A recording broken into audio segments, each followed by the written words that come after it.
So my name is Samuel Aye. I'm here to present on behalf of Wusc. Wusc is the World University Service of Canada. If there's one word that has been mentioned here more than 1,000 times, it's the word data. And for us, we believe that in God we trust. Everybody else must bring data. Is that okay? Okay. So we'll look at the presentation outline. I'll move quickly. I'll use this opportunity to also talk about Wusc so that some of you who don't know about Wusc will get to know about it. But that will be brief. We'll look at the scope of our work, where we work.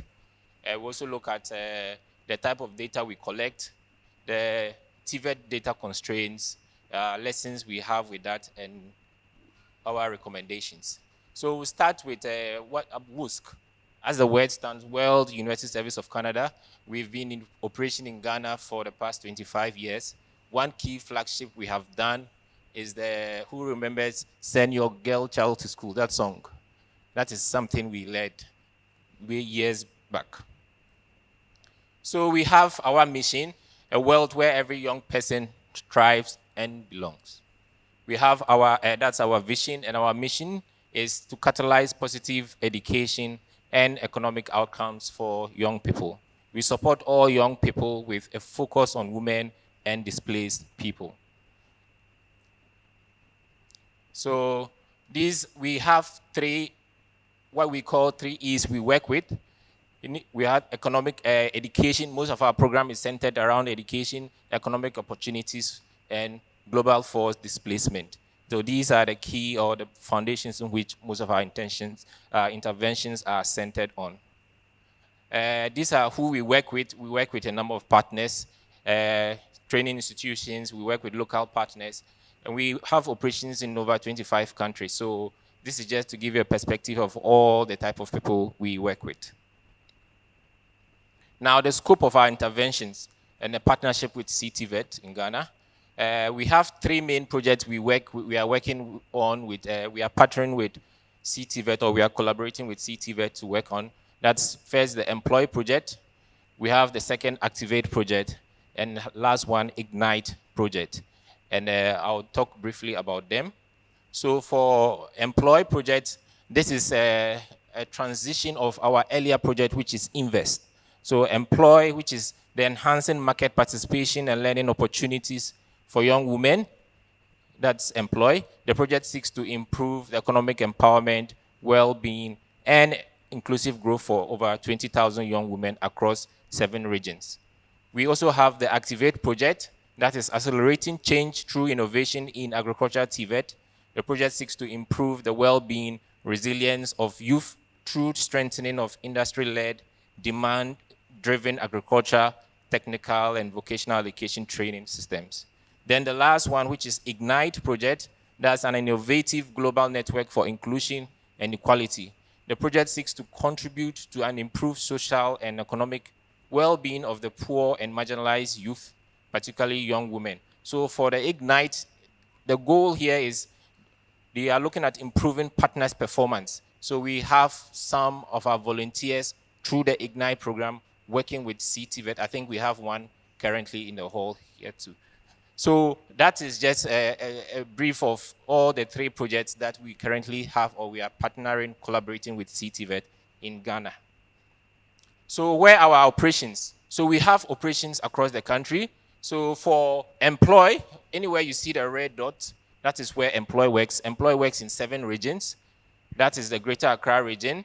We have the Eastern region, Ashanti region, the Brong Ahafo region, the Bono and the Ahafo region, and the Central region. For Activate, it works in all the 16 regions of the country.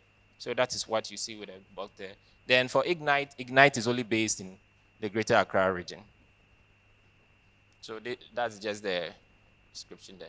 Now, why have relevant, or why do we have reliable and timely data? First of all, as we mentioned, for effective policy formulation and implementation, for evidence-based policy making, for sector prioritization, and for the broader goal of building a resilient and inclusive Tvet system that adequately prepares young people for the labor market.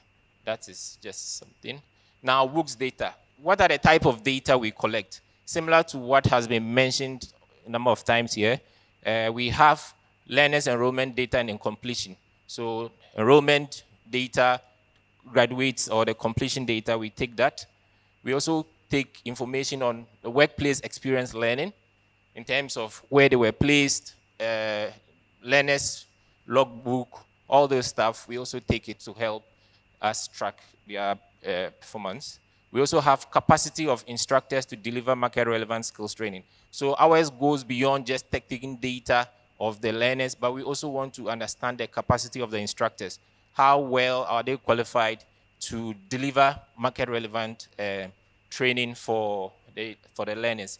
We also go beyond this to also look at the gender aspect of it, how they are able to deliver gender responsive pedagogy for the girls. Because in as much as we want girls to go to some of these trades, the learning environment should be able to accommodate these girls that they come. So the way the teaching is done, the way examples are cited, how does it make room for the girls? Then we also have data on terms of, we also collect data in terms of career guidance, counseling, and mentorship. This is an innovation that we are also championing in our project. We did it under Invest, and we are looking at expanding it under our Employ project. Then we also have learners with disabilities. So this is very key with our project, the Activate, which works with the agric technical training colleges across the country. Disability is one thing they also collect data on. Now, I just want to just give a brief summary of some of the data we have collected over the years. For us, because we are a project, we are limited in terms of the scope of the project and in terms of budgetary allocation. So we can't go national as GTVET or the CTVET does, but with some of the institutions we work with, for example, in terms of enrollment under the Invest, we engage 15 training institutions. We're able to, in terms of the enrollment for females in male-dominated trade areas, we're able to support 2,455 of them, which still very a small number because that forms or constitutes only 8% of it. So we really have much work to do here. For our partner project, for our sister project Activate, they are just in their second year. So they still have more years to come, but the scholarship or the students they are yet to enroll will really kick up next year or the subsequent years. We also collect data in terms of graduates. So for us, our data needs, when we take the data, we look at it in terms of the trade areas they do. These are some of the training institutions we've worked with, the number of students we have supported through the scholarship schemes there. I think we have a number of, one of them here, that's iSpace, if you could raise so that they get to see you. So they also provide IT training for some of our scholarship beneficiaries. Then we also have, in terms of the workplace experience, when we gather the data, this is some of the things we look at for the regional disaggregation, where they are placed, and the number that have been placed. One of our program or one of our interventions was the support we provided for industry liaison officers in the training institutions. I think we supported through the collaboration with GTVET, we trained or built the capacity of these ILOs in some of these institutions to be able to link or identify partners or identify industry where these young learners can be placed, follow up with them, and also kind of even teach them how to, what's the name, in terms of stakeholder engagement, how to engage these industries so that they'll be able to place these girls for well. The other aspect, as I mentioned, is the training of the instructors. If you look at the far end, we also supported some of the instructors to go for well. So not only the students, but also the facilitators. So here it was an industry attachment program. We did Electricity Company of Ghana, the VRA, and I think this was done with one of the companies in Accra here, where the instructors also go to build their skills, get abreast with the latest trends that is required for them. Their intention is that they come and replicate or transfer this knowledge to the students. Then we have other data we collect, and these I will not want to bother you much, but it just tells you some of the information we take in terms of mentorship opportunities we provide, the PW, persons with disability, and areas of curriculum development where we also support in. Now, what are the Tvet constraints? For us, we believe that the delays in publication, we believe that for the publications, the Ghana Tvet report, it forms the foundation for most decision making in the sector. So for an example, we had a project coming on and we needed to get some information. But we found out that most of the information we had was as at 2023. It is good, but in terms of the relevance within the current landscape, COVID has come and a lot of context has changed. So as to whether such data we had in 2023 is still relevant, it's something that I'll leave open for us to discuss. But we believe that timely, the publication of this is very crucial for us. Another thing we realize, and I've seen as mentioned by GTVET, is inconsistencies in the enrollment figures. Today, we work with training institutions, we support them, but when you go for the training enrollment data, you go today, they report a figure, tomorrow you go, it's another figure. So these inconsistencies is something that really is a challenge, and we believe that with the development of this MIS system that we've had, it will help address some of these challenges. The next one is the limited capacity of the industry liaison officers to provide timely and accurate data. If there's one thing we have to leave here with, is the timeliness of data. Data reported timely is very crucial, because if you give me data, if I need the data today and you give it to me next week, you have submitted, but the timeliness of it is what really matters. So timeliness is very key. Industry liaison officers find it difficult when you ask for how many have you been able to support or place under well, it becomes a whole challenge. They go back, and some of the schools we understand, because for a school in Takrady where you have huge numbers, up to 1,000 students you have to place on well, and you only have one well in the officer, it becomes a challenge for her to deal. We understand there are challenges, but we are hoping that these things, with the coming of these systems, can help address this. Then limited data on the number of qualifications of the instructors. We also realize that instructors, their capacity building or their qualification is something that we don't really have much information on. And these are gaps we believe that with the CTVET, they can be looking at this. I saw it highlighted in their presentation. Data on mastercraft persons and the recognition of prior learning to also remains scarce, and minimal reporting on industry actors, replicating piloted models. So one key thing for Wusc is we have an innovation where we want schools to be able to be, as the gender pedagogy I talked of, we want schools to create that enabling environment for these girls. So they should have facilities, changing rooms, that such conditions available for the girls to be able to work in. So we want that, as part of one thing we look at, we want to see within the TVET space or within CTVET, what consideration they are giving towards these piloted models, such as safe facilities, gender responsive HR policies. Then, so I'll look at the key learnings. What have we learned from it? Timely reporting is critical for evidence-based decision for sector-wide planning. We also believe that data consistency underpins sector credibility. We have institutional data systems require strengthening. I think this is something we all agree that it really, even not at the institutional level, but even at CTVET and that of GTVET too as well. Then we have graduate tracking is critical for the relevance. So in as much as we want to track or train them, we should be able to track in terms of how many of them are going or transitioning into employment. Are they going into employment in the areas they were trained in, or is it that they go into employment in other areas, so that you know how relevant the training you are giving them is. So these are some learnings we have there.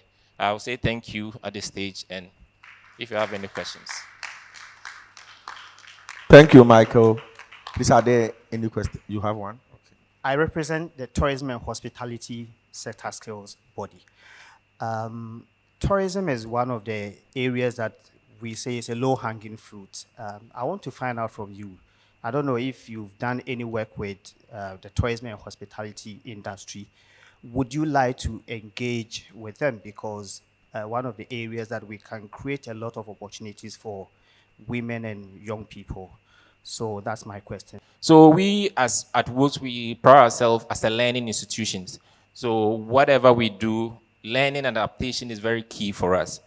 If you look at what we did under Invest, we did Invest, as I mentioned, was the earlier project we did, and Employ is building up on Invest. Now, the unique thing about Employ is that we have introduced a new part, which is the tourism and hospitality. We also have other trade areas that we have brought on board in terms of government that we are looking at, because we believe that these, based on the market analysis or labor market analysis we did, these are areas that came up. First, you might find certain trades being carried out in other regions, but with us, what we did was that we identified the priority needs of these girls and in terms of the relevance of the trainings or the trade per the regions. So these are some of trade and hospitality came up as one of the key areas that we need to consider in Eastern region and some part of Central. But my project director is here. If he wants to add on the hospitality aspect, he can do that for me. Thank you very much, Sam. And so I'm Elvis Apiakusi, and like he said, I'm the project director for the Employee Project.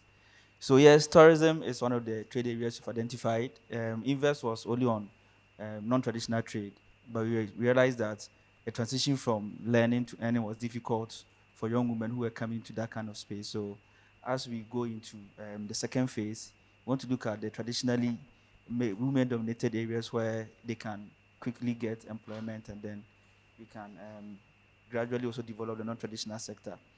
So currently where we are is we had to do our project implementation plan.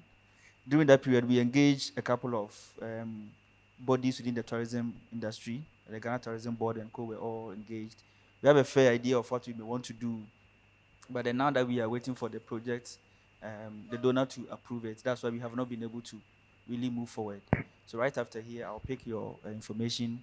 The sector skills bodies are people that we've already been working with under Invest, but because tourism is now coming on board, garment making and all are also one of the areas we are considering. So we are going to go further to engage the other sector skills bodies like yours, and then we'll see how we can work together.